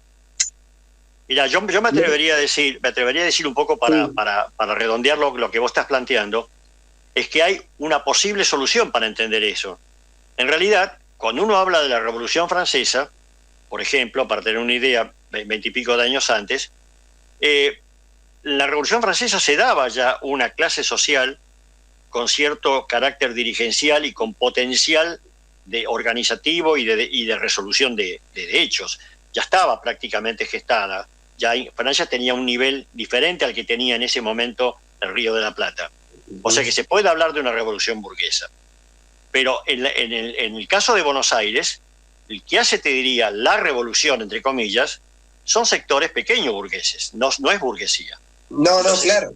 Ahí está el tema. Y si no es burguesía, es una burguesía que está en camino o con posibilidades de desarrollarse como tal. Pero en realidad todo eso había que probarlo. No era nada fácil. No. Por eso te digo que creo que cuando nosotros analizamos, a mí me da a entender, o yo la pienso de esta manera, a mí me parece que es el 25 de mayo es el inicio del proceso revolucionario que va a determinar en lo que se van a desarrollar en la guerra de independencia y un periodo que va a durar 15 años, por lo menos el periodo independentista, ¿no? Claro. Me parece que este es es como el mito de origen, porque nos pasa eso. Nosotros cuando pensamos en la nación argentina, rápidamente, o en la escuela, o como nos lo enseñaron, es como el mito de origen, no lo podemos tocar, sigue siendo simpático que a los pendejos le pinten la cara con el corcho quemado, ¿no? Entonces, esas a veces simplificaciones, creo que está bueno repensarlas a veces, y que, no sé, las cosas no se dieron de esta manera. Nosotros sabemos o suponemos que por lo que hemos leído y determinaciones, cuestiones que también vamos sacando conclusiones que a veces ni siquiera son atinadas. A veces metemos la pata a morir porque estamos tratando de analizar y sacar conclusiones que después salta otro documento que te tiró toda la película que vos te hiciste a la basura, ¿no? De esto también se trata el proceso de investigar y de trabajar y de analizar, que creo que eso es lo rico, porque vos a lo mejor plantea una situación, viene un tipo que también lo estudió, te plantea otra y te puso en duda absolutamente todo lo que vos planteás, ¿no? Y creo que esto es lo rico también de las ciencias sociales, que se sigue construyendo, que se sigue analizando y que se puede seguir discutiendo. ¿Sabes qué me parece, Roberto? Además que si se pudiera hablar de revolución, más que nada lo que hay, para mí, más que una revolución, porque sí implica todos los aspectos, sí lo que hay un cambio muy, muy importante es en el manejo de las formas económicas, de las formas de intercambio, de las formas de producción y de las formas de dominio, que sería en este caso, y esto es un poco clave, lo que se da en este caso es un cambio de la forma del libre comercio contra la forma de España, que era una mirada absolutamente diferente. Libre cambio versus, vos me lo decís, ¿contra qué estaban peleando los criollos, supuestamente? Y los grupos más... Ese es el tema. Entonces, cuando se supera, entre comillas, la dicotomía libre cambio o exclusivismo español. Sí, ese monopolio aferradísimo. Claro, el monopolio comercial se salta al libre cambio, que todavía estaba por construirse. No por casualidad apoya la Revolución de Mayo de alguna manera Inglaterra, que estaba interesadísima, obviamente, en conseguir territorio. Exactamente. Entonces, ahí salvamos las distancias teóricas, porque de alguna forma no invalida el hecho de que hubo un proceso revolucionario en el sentido de esa lucha, de esa puja por ver quién se quedaba con ciertos aspectos productivos y de estrategia comercial. Y por otro lado, también se abre el camino para pensar en una reestructuración de poder donde a lo mejor, de manera un poco primitiva, pero con intenciones parecidas a lo que había hecho Francia, dar participación a sectores más ampliados de la sociedad. Pero todo eso estaba por construirse y desgraciadamente no salió tal cual uno lo hubiera podido desear. Yo tengo una consulta, Robert, porque viste que todo ese proceso duró y demoró. De hecho, o será que nosotros después estudiamos revoluciones que fueron mucho más rápidas, dinámicas, recién dijimos lo que sucedió en Haití, después si nos venimos más adelante, no sé, en la revolución vietnamita, Argelia, y revolución rusa, China y otras grandes revoluciones del mundo, pero es como que demoró demasiado, ¿no? Por ejemplo, en el proceso de la declaración de una independencia, ¿no? Que dure 6 años para tener una declaración de independencia, eso es como cuasi hasta absurdo, digo, no es que le esté criticando, digo, me parece un hecho más que importante y relevante, creo que se tendría que incluso haber dado menos, no soy quien para cuestionar a los personajes 200 años después, ojo, no quiero que suene de esta manera, lo estoy diciendo en el término de, bueno, analicémoslo, pensémoslo. ¿Qué pasó? Que demoró 6 años, claro. Claro, en términos de que lo rico de estas charlas es que después nosotros en la cabeza nos queda haciéndonos algunas preguntas, básicamente eso, ¿no? Y yo dudo, ¿y esto hubiera pasado? O esta revolución que dentro de todo fue bastante lenta para los sectores productivos y estas cuestiones. Y esta pregunta también por ahí la abro para vos, Robert, que estás muy empapado en el tema. Si la facción, porque sabemos que en ese grupo revolucionario hay miradas diferentes, ¿no? Claro. Digo, si la facción de Castelli, Moreno, Belgrano y tantos otros hubiera sido la que obtuvo mayor poder, ¿no crees que a lo mejor hubiera sido totalmente diferente? Digo, en las clases populares, en resolver más rápido un proceso independentista, ¿qué crees? Mirá, yo creo que, de hecho, hasta que Moreno no se fue, hasta que Moreno no muere, yo creo que la situación estaba dado para ese lado, digamos. O sea, lo que se venía dando era favorable a ese tipo de posibilidad que algún sector del campo popular, entre comillas, pudiera participar, porque de hecho los discursos que hace Castelli en Tiahuanaco no es casual, ¿viste? Cuando se pone a hablar a los pueblos originarios de ahí que estaban esperándolo y mirándolo con atención y que hasta con sorpresa, cuando dice qué es lo que prefieren, un pueblo libre, un pueblo que no tenga que no sienta esclavos, que no tenga tal cosa, que tenga algunos privilegios, ¿qué prefieren? Y uno de por ahí metido por entre la multitud le dice aberrante tatay, le dice, o aberrante tatay, que es lo mismo, que le dice, es decirle, deme aguardiente. Como dice, ¿qué me está pidiendo usted? ¿Qué me está diciendo? ¿Qué sé yo lo que está hablando? No le entendían, porque es lógico, no le podían entender. Era un discurso mucho más elaborado, casi diría académico, europeizante. Claro. Entonces todo eso estaba por construirse. El problema, me parece, que esto para verlo otro día es bastante más complejo, que es lo que están planteando ahora los historiadores, sociólogos y filósofos latinoamericanos con respecto justamente a este tipo de problemáticas históricas, ¿no? Y es ver el papel del criollo, porque el criollo tiene 2 mundos, tiene 2 pies, tiene un pie en América y un pie en Europa. Y entonces justamente por haber llegado en determinadas condiciones, es como que todavía no está definido totalmente su participación, y no todos tienen la misma mirada de posibilidad de ayudar de alguna forma al mundo al cual ellos creían salvar. Porque en ese momento no era la que estaba haciendo una revolución Francia, era una revolución, pero no una independencia. No estaban buscando ningún tipo de independencia. Es más, Estados Unidos no lo buscó nunca. No quería separarse de Inglaterra, no tuvo más remedio. Inglaterra prácticamente por la política especial tuvo que hacer que los americanos dijeron, bueno, basta, hasta acá llegamos, ¿no? E hicieron lo que hicieron. No, es interesantísimo el tema, pero quizás para traerlo un poco más adelante, ¿no? Y que no sea tan denso el tema. Chicos, faltando 3 minutos para el final del programa, me quiero anticipar porque después nos sucede que nos ponemos a charlar, Roberto Tripolone, y termina el programa y no podemos ni despedirnos, ¿viste? Entonces esa mínima formalidad tratemos de guardar. Enormes gracias, Roberto Tripolone, por el rato que le robaste a tu familia, la vida familiar, para participar del programa. La obra que están haciendo allí en el Plumerillo es maravillosa. Yo invito a todos los oyentes que lo difundan. Es fabulosa lo que están haciendo ahí, ese espectáculo que hacen histórico, que realmente te conmueve. Gracias por participar.